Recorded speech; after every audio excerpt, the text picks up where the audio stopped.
Hey everyone, this is Ariel, the Client Service Director of Dental Nachos, and I am here with Ian McNickle of WEOMedia.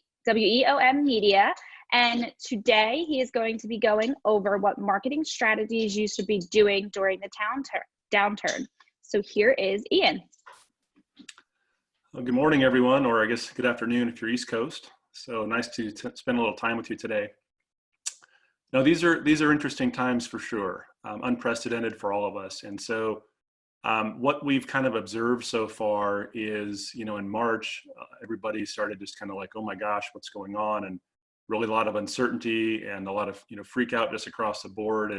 And I think people are really kind of settling in now and saying, okay, what should we be doing? It doesn't make sense to just, put my head in the sand and just kind of, oh my gosh, what can I do?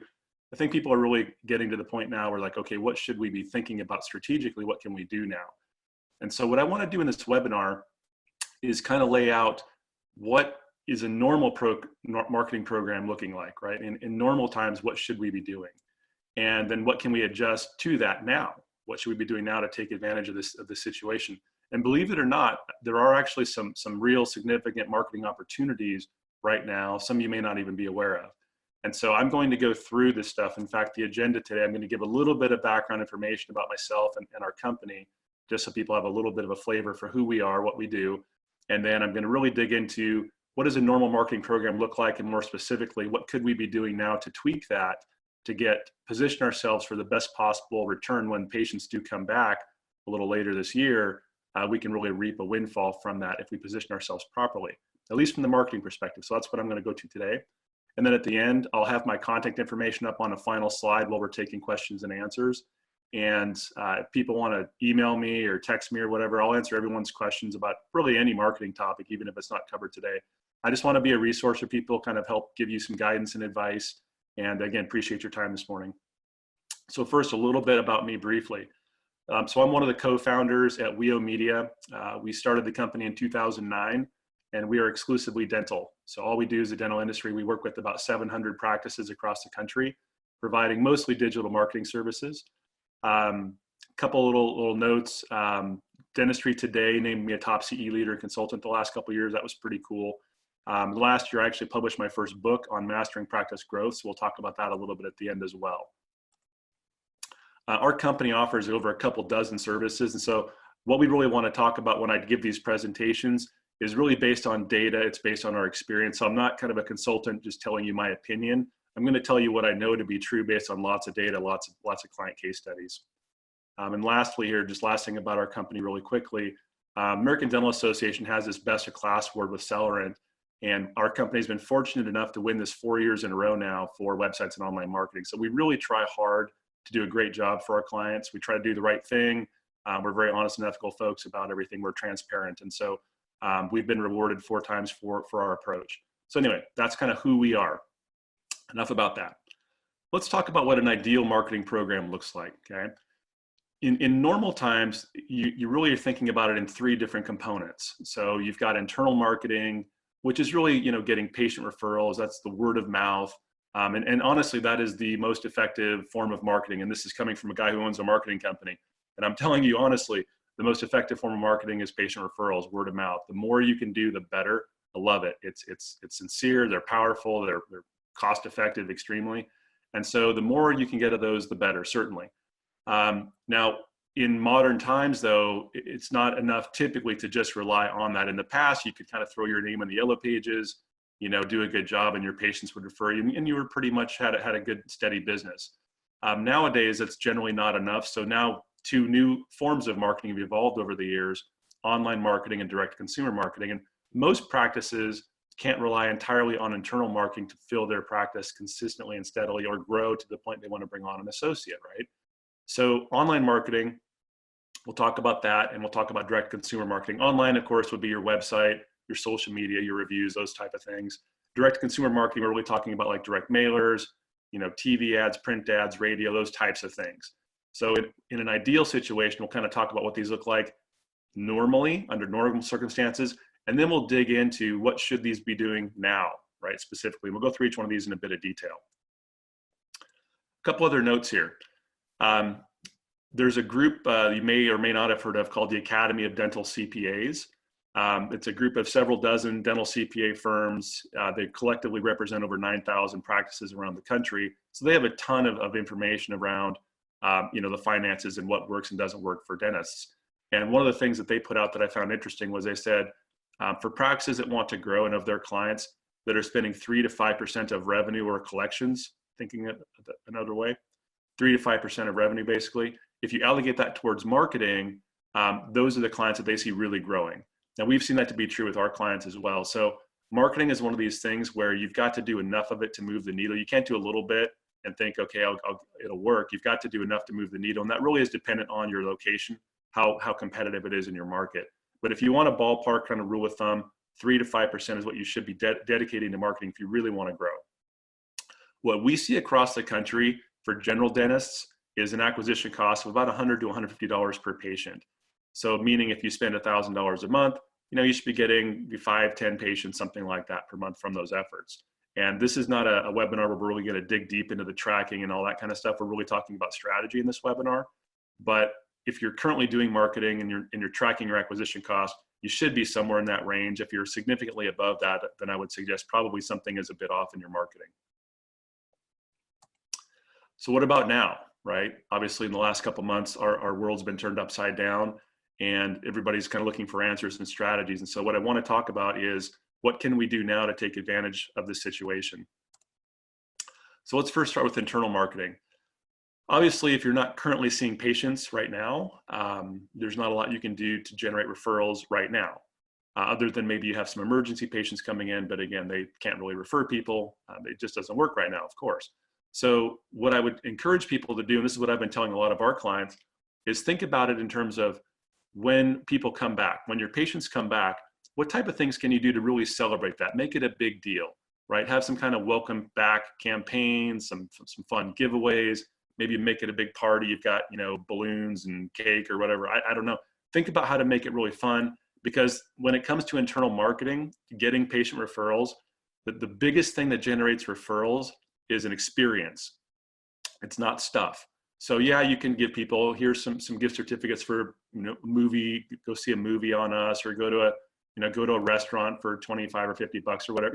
You can give their Starbucks cards, right? You can kind of give those things away, but they don't tend to generate any buzz and honestly not a lot of loyalty. If you give an experience, that's a whole different matter.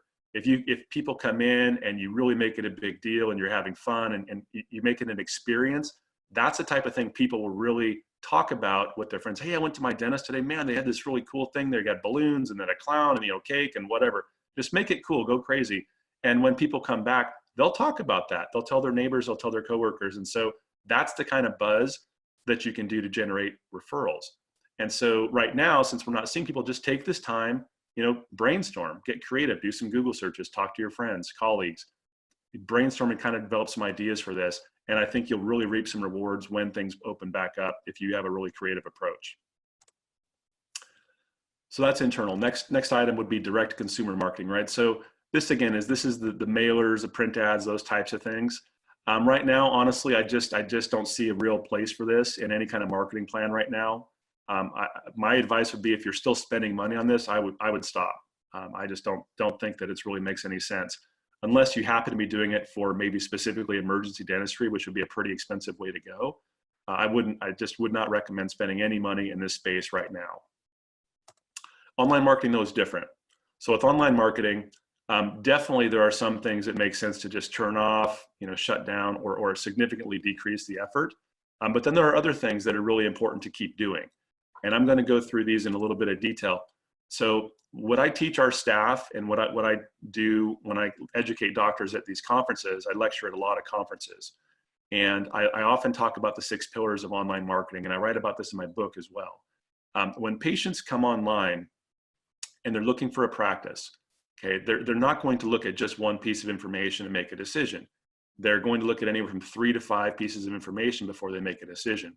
So yep, they're very likely to look at your website, you bet. And that's kind of the bedrock foundation that you build the house on, right? You got to have that good website. But they're going to probably look at your Google reviews or your Yelp or Facebook or HealthGrades reviews. They might get on Facebook and check out, your posting activity. So they're typically going to look at a few different things. And so you've really got to check all these boxes, especially if you're in a competitive environment. And by competitive, I mean a fairly populated area, which any kind of metro area is going to be pretty competitive. So you need to check all these boxes and have solid campaigns going in all these areas to get the maximum, most efficient, productive use of your money that you spend on marketing. If you have a great website, but you're lacking in Google reviews, you're probably missing out on a lot of new patient opportunities. And vice versa, maybe you've got some great Google reviews, but you've got a dated website that's not really mobile responsive. That's a significant problem. You know, over half of the traffic online now is on mobile devices. So there's just no opportunity. There's no room to have holes in your game now. Things are just way too competitive. So I'm going to go through each of these 6 pillars and talk about which of these you should keep doing, which of these you could stop doing, or just maybe adjust your strategy. So the first pillar is the website, right? Now, this is, I think, hopefully pretty obvious to most people that you need to keep your website live during the downturn. Right now, when you're not seeing patients, you've got to keep your website live for a number of reasons. I'll give you the first reason is a bit of a technical reason, but it's super important. So the way search engines work, Google, Yahoo, Bing, right? We'll talk primarily about Google because they're about 2/3 of the search volume in North America is Google, so we tend to Google things. When Google looks at a website, it does something called indexing, okay? When Google indexes your website, what it does is it stores every line of code, every page on your website, and it stores all that information on its servers, okay? And then over time, Google's analyzing your site about once a month, and that's part of SEO. We'll talk about that next. And if you have a website that's been live for any length of time, you're kind of building up some credibility, some positive momentum with Google on your search, on your website performance.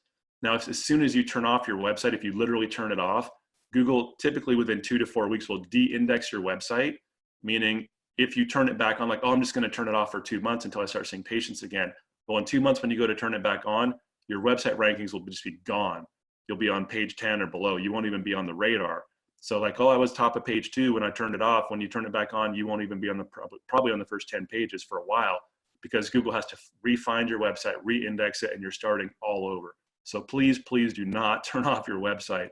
We've actually had a few of our clients contact us and want to turn them off, and we educate them, boy, wow, that's a really bad idea. And they keep them on. So just if anybody's listening to this, please don't even consider turning off your website. Just pay for basic hosting if that's all you want to do, but don't turn it off. That's a technical reason. Now let's talk about some just common sense business reasons, right? You want people to know you're still in business, that you're still practicing. What are your current office hours? Are you seeing emergency patients? You know, that can be on your website. We're going to talk about live chat. We're going to talk about teledentistry later in the webinar. Those things, again, feed off of the website. So there's a lot of things that you could and should be doing with the website. So the website, again, always is and will continue to be kind of that bedrock foundation for your marketing online. So keep it live. SEO, okay, so this is search engine optimization, right? Many of you no doubt have heard about search engine optimization. Many of you probably have even seen a webinar or a lecture or two on this topic. So what is it really? So search engine optimization is essentially, it's a process of doing a bunch of different things to get your website to rank high on a Google search or a Bing or a Yahoo search. So there's, in fact, Google looks at over 200 variables to determine how to rank your website. Over 200, that's a lot of stuff. Now, if you could kind of categorize those variables, those over 200 variables, a group of them would be called what we call on-page optimization. On-page meaning on the website itself. So content and code and things like that. The other group would be off-page. So this would be directories, review sites, social media engagement and activity, backlinks to the website. So holistically, there's a lot of stuff that Google looks at to determine how to rank your website. So, and Google is really patient. Google will look at your website and index your website and analyze it about every 30 days. And when it does that, it's looking at all those 200 variables about once a month. And so if you are adding blog posts, if you're getting new Google reviews, if you've added some new photos, whatever you're doing, those things are all rewarded. If you have active social media, those things are all rewarded with your search rankings. If you stop those things, then of course, the opposite is true. Your rankings could start dropping. It's like a marathon. It really takes a long time to build up significant momentum and search ranking with Google. And so what I'm recommending people, think of it like a marathon. I'm a marathon runner. I love running these long distance races. And I like to give analogies in terms of a marathon because I think a lot of people can relate to what that is, even if you've never run one. So let's say we're all running our marathon right now, okay? And we're all around mile 18, mile 20. We're getting tired, like, whew, when is that finish line coming, right? We're getting tired. And all of a sudden, everyone around you starts sitting down or walking, but you keep running. And so that's what's going to happen right now with SEO. Most of the people right now are stopping their SEO activities. And so if you keep doing SEO, you're going to have a tremendous opportunity to really climb the search rankings right now because everybody else is sitting down or walking.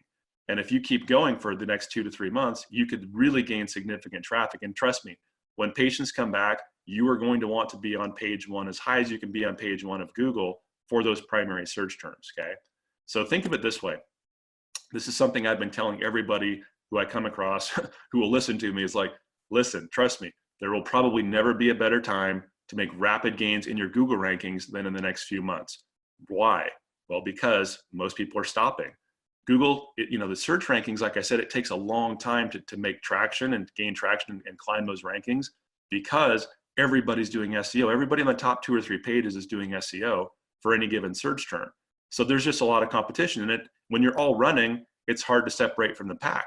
But when everybody else starts walking, you separate real fast, okay? And so this is something I really want to encourage everyone is if you are currently doing SEO, I would highly recommend you to keep doing it because your rankings are likely to improve and you're likely to gain some nice rewards from doing it. Now, let me give you a caveat here. When I say keep doing SEO, I'm talking about actual real SEO. What does that mean?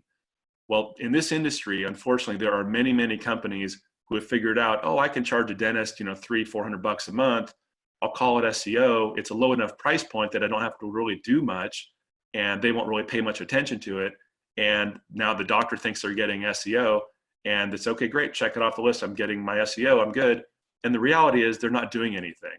I've seen this, I can't even tell you how many literally hundreds of times I've seen this where somebody says, oh, I'm paying for SEO. I analyze their website. I'm like, you're not getting SEO. What does SEO look like? Real SEO, what does it look like? Your website should have unique content. If you're paying somebody for SEO and your website has duplicate stock content, you're not getting SEO. One of the most fundamental and first more high priority items you need to do as an SEO person, as an SEO analyst, you need to be writing unique content for that website. If you don't have unique content on your website, you're not getting real SEO. Same thing with code optimization. There are dozens and dozens of items in the code because Google reads website code. You may have heard of HTML, right? You guys have probably heard of that for website, stands for hypertext markup language. What HTML is, it's the code, it's the language that Google actually reads. Google is not a person, right? Google can't look at the website like you and I and see the colors and the pictures and the smiling faces and the pretty teeth and all that, and buttons and graphics. Google doesn't see any of that, right? Google's just a bunch of algorithms. So what Google sees is code. So in the code, there are dozens of specific things, meta tag, description tag, title tag, schema code, tons and tons of these things. If you don't properly optimize these, your rankings are not nearly as good as they could be. So again, it's really quick. I can tell within 3 to 5 minutes of looking at a website what level of SEO, if any, it's had. It's pretty obvious. And so, directory updates, link building, there's lots of stuff. And so again, at the end of this webinar, I'm going to keep my contact information up. If you're not sure if you're getting real SEO, send me an email. Myself or one of my consultants will take a look and we'll let you know. And it's not a sales pitch. We'll just give you honest feedback. Hey, here's what I see that's good. Here's what needs improvement, right? So if you're doing real SEO, keep doing it. If you're not, then I would consider start doing it. This is an example. This is a really interesting visual, okay? What we're looking at here, this is a general dentist, and these are phone calls by month. So on the horizontal x-axis, you see 28 months of data. And on the vertical y-axis, you see phone calls. Phone calls per month is what we're looking at here, okay? So this is 28 months of data. So here's a client of ours from a couple years ago when we launched their new website. They started with SEO right out of the gate, okay? And you can see what happens to the phone calls. As the rankings improve month over month, the phone calls improve month over month.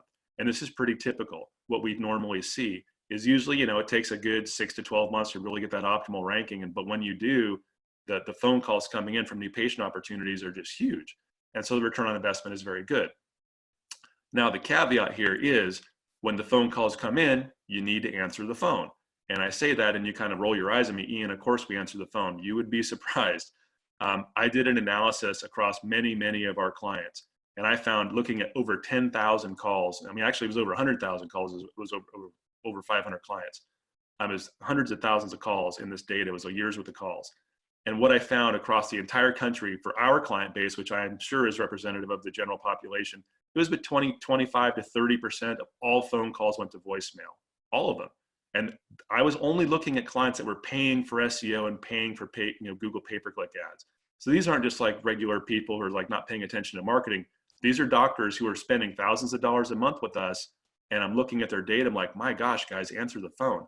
Well, that's what happened here. This doctor said, I'm not really seeing a return on investment. And we're like, his previous website was getting 30 to 50 calls per month. We're like, doc, we've tripled, quadrupled the number of phone calls you're getting from online searches. How are you not seeing it?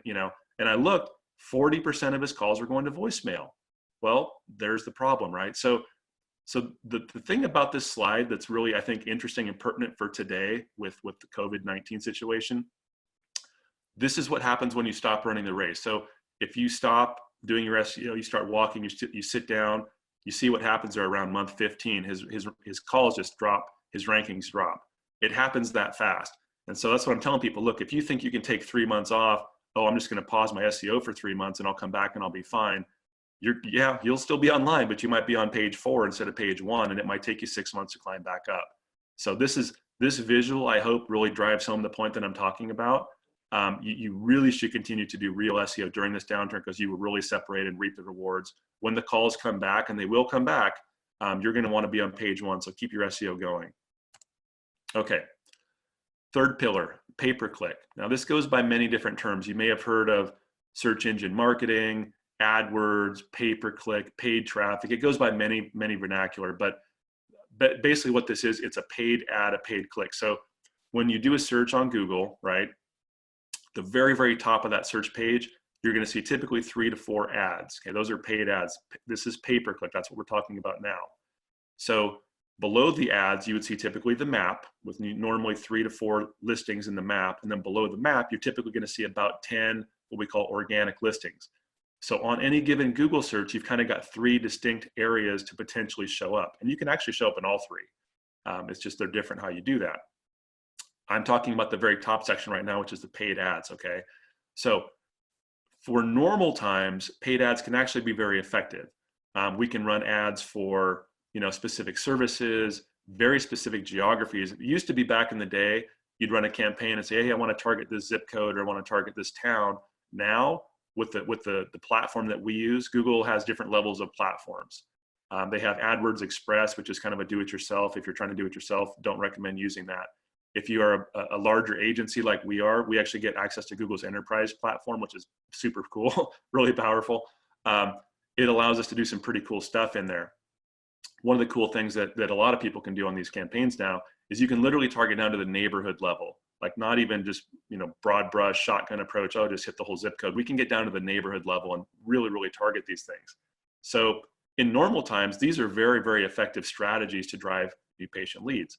Right now, if you're doing campaigns for, dental implants or cosmetic dentistry or orthodontics, Invisalign, whatever, those are probably not a great idea to do unless you're just trying to book, book appointments for, in the future. And that's okay. I mean, if you're financially, you can stomach keeping, spending some money on ads right now to try to book future appointments, certainly you can do that. But for the vast majority of people who are maybe a little more budget conscious right now, I would say don't do any kind of pay-per-click ads for those types of things unless you can really absorb the budget for now and you can invest in future growth.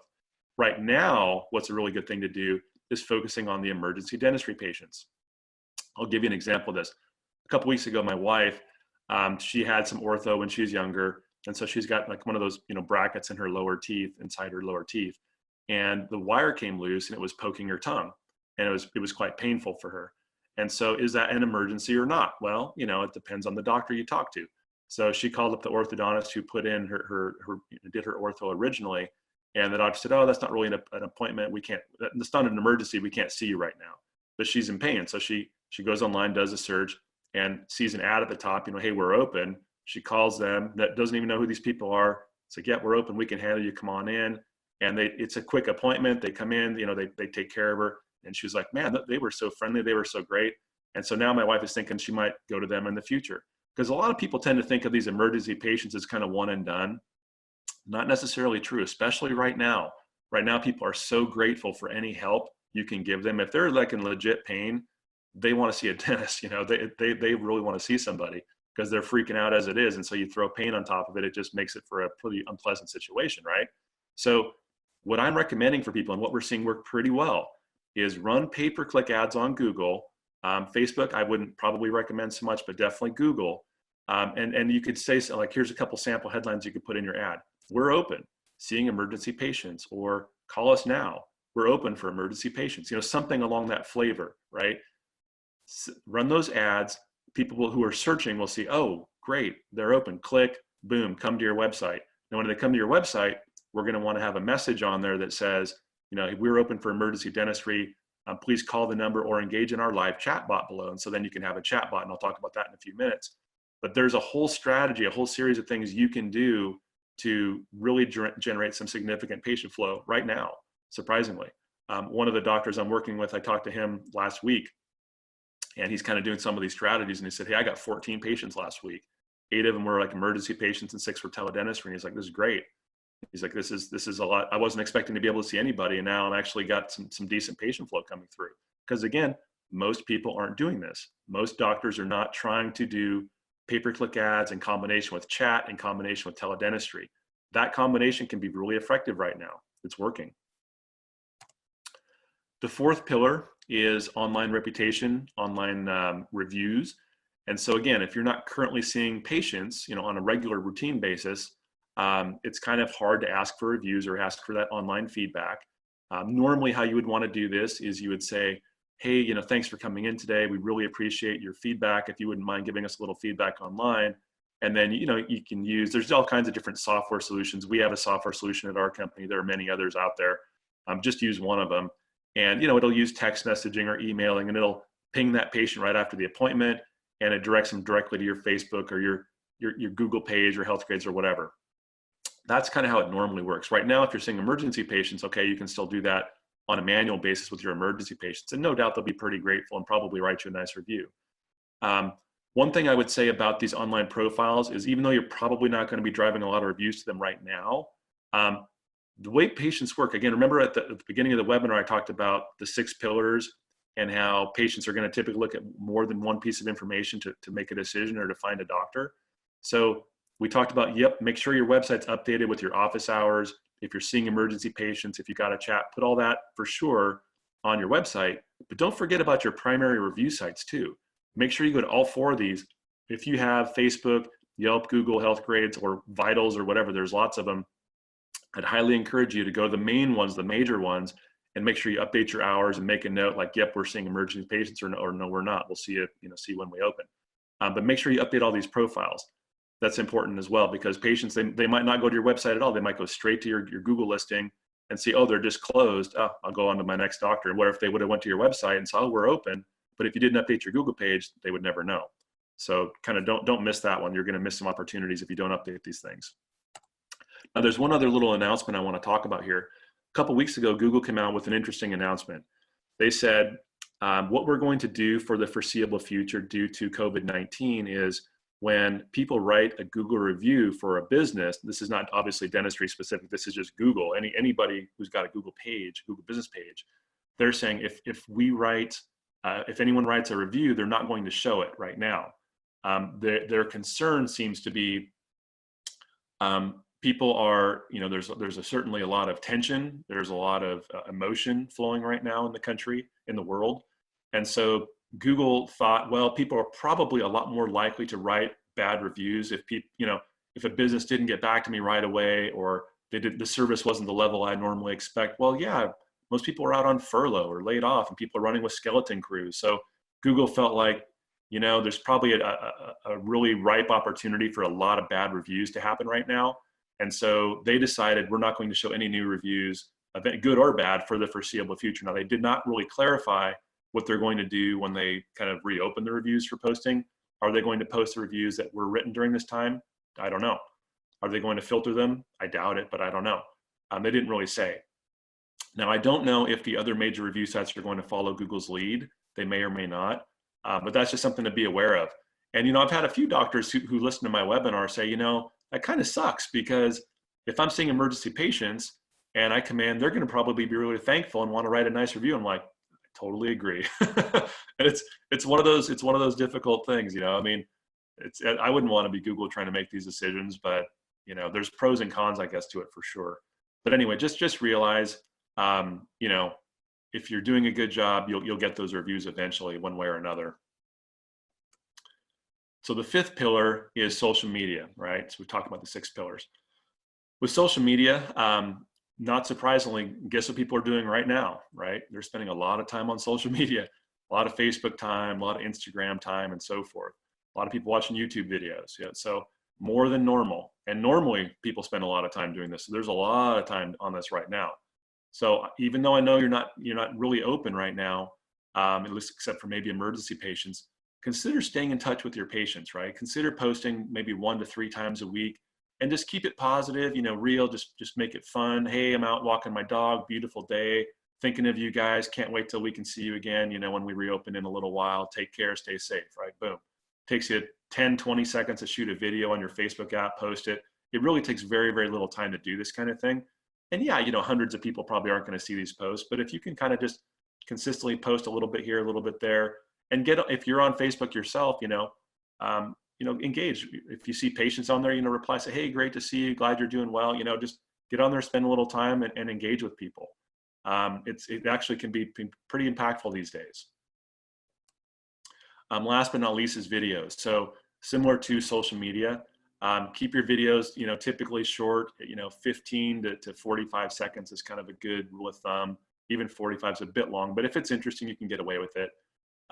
Everybody's got a smartphone these days. Just simply open your Facebook or Instagram app, or you shoot a video on your phone. It's pretty easy to post these things now. And if you're like, Ian, I don't know how to do that, here's what you do. Go on YouTube, do a search and say, or go on Google and say, how do I shoot a video and post it to Instagram on my phone, right? You'll see about 4 bazillion, videos that explain how to do these things. So it's actually pretty simple, but if you haven't done it before, it's free. It's a good time to learn. I mean, now is a great time for learning, right?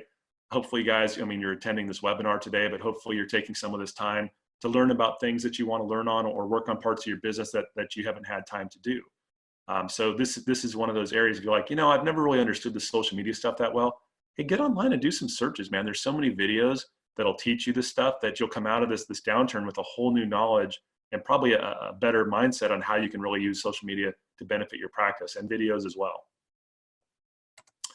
So those are the 6 pillars, but there are another group of things that are very, very important to really complement the 6 pillars, right? So one of these is 24/7 live chat. This is extremely important right now. We are encouraging all of our clients to consider using chat. If you're seeing emergency patients, this is a great way to drive people to the website, or to your practice. So one of the things we can do, and I'll talk about teledentistry next. One of the things we do that seems to be working really well is when you get people to your website, you have a banner on the website that says, hey, we're open for emergency patients, call us, call the number, or engage with our 24/7 chat service below, right? Something like that.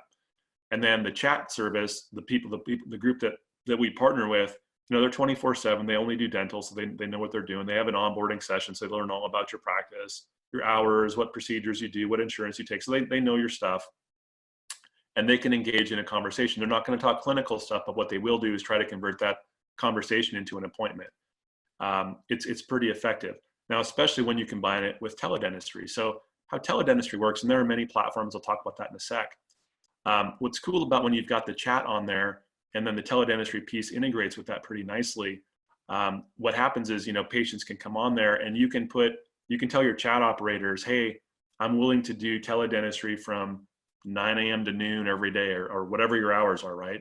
And then that way, any chats that they get, they say, oh, doctor should be available. Let me ping, him or her right now. And then you can even do a video chat with them through the teledentistry feature. So this is a good way to try to convert leads. And that doctor that I told you I'm working with that got 14 patients last week, this is what he's doing. He's got a banner on his website. He's got the 24/7 chat, and he's got the teledentistry, and that combination is working pretty well. So again, I would consider doing this if you are open for seeing emergency patients right now. It's a really effective strategy. I've seen at least a half a dozen platforms that are out there for teledentistry right now. I will openly admit I am not an expert. I am not that knowledgeable on any of these. We work with a partner company at our company that's good. We use them. But I'm not really probably the best person to give you a lot of advice on that specifically, other than I can point you to who we use. So that's that. Also, our teledentistry platform, people, they're offering a free 60-day trial right now, which is pretty sweet. So throw it up on your website for 2 months, see if it works, see how many patients it brings you. And if you don't like it, turn it off after 2 months, no problem. Now, another thing that's really kind of cool is old school and people like newsletters. Newsletters, what are you talking about newsletters, right? Actually, email newsletters still work. Right now, people are spending more time on their digital devices. So newsletters are actually getting a higher open rate right now than normal. Webinars are seeing higher engagement levels than normal. So people are really spending more time on digital communication because they're not so busy with their normal jobs. So the old school email newsletter, guess what, guys? It works. So there are do-it-yourself platforms. There's Constant Contact and MailChimp. Chimp as in chimpanzee. So Constant Contact and MailChimp, those are two really nice, really powerful and effective do-it-yourself platforms. They're pretty inexpensive. I think 10, 20 bucks a month, something like that. You can get on there. They've got all kinds of beautiful templates. There's lots of cool features you can do. And so consider that. Some companies will provide it, like we provide a newsletter service for 50 bucks a month, where we make it and send it, and the doctor doesn't have to do anything. But if you want to customize it or whatever, consider doing it yourself. Either way, it's not expensive. But when you're doing this, I'd consider keeping it short, maybe a couple articles. Maybe one article is really focused on some positive news, like something good. Either it's you personally, like, hey, we're doing well, just wanted to reach out to everybody, something like that. And then maybe some sort of article around just generally in society, something you saw that's pretty cool. There are some celebrities out there that are trying to post, good news, things like that. There are some fun articles that are out there. So, clearly the world's in a depressed state right now. There's a lot of bad news out there. So if you can kind of, be a good shining light for people, they'll appreciate that. One thing I would say too is, be a leader, right? So right now, everybody knows who this guy is, right? Anthony Fauci. So you guys are doctors, right? Many of you who are either you're clinicians, if you're a hygienist, you're an office manager, you're a doctor, you're on this webinar, be a leader, because right now, in particular, in the middle of a pandemic, anybody who's a healthcare person, the rest of us are looking like, hey, what does that person think, right? Your opinions matter at a heightened level more than normal. And so when you're doing your social media posts, you're sending out your newsletters, you're shooting those little selfie videos, really, I would highly encourage you. You have an opportunity to positively impact your community by being a cheerleader, being a shining light. Be positive. We're going to get through this, guys. It's going to be okay. Just, wash your hands, social distancing, all those kind of messaging, reinforce it and say, looking forward to seeing everybody. Because as healthcare providers, you all have a unique position, a little bit more on a pedestal than the rest of us, to kind of positively influence and impact people. So kind of be that shining light. Okay, wrapping up here. What should we be doing, right? With the website, keep it active, updated with your office hours, keep your SEO active, or get started on SEO, real SEO. Periodically post to social media, right? 1 to 3 times a week, keep it fun, stay in touch. 24/7 live chat with teledentistry, highly effective. And consider the old school newsletter. So those are kind of what I would recommend right now. Is kind of the best bang for the buck. Do those Google PPC ads as well. So one thing I would mention too, if you want us to, this is the book I wrote, and if you want us to kind of take a look at your stuff, I'll be happy to send you a book as well. But what I'll do right now is just kind of leave my contact information up here for a sec. And if people have questions, you can email me, text me, whatever, go to our website. Happy to answer questions on any topics that you guys may have about this stuff, because I know there's a lot going on right now. But thanks for listening today. I appreciate the time with you. Awesome. That was such great information.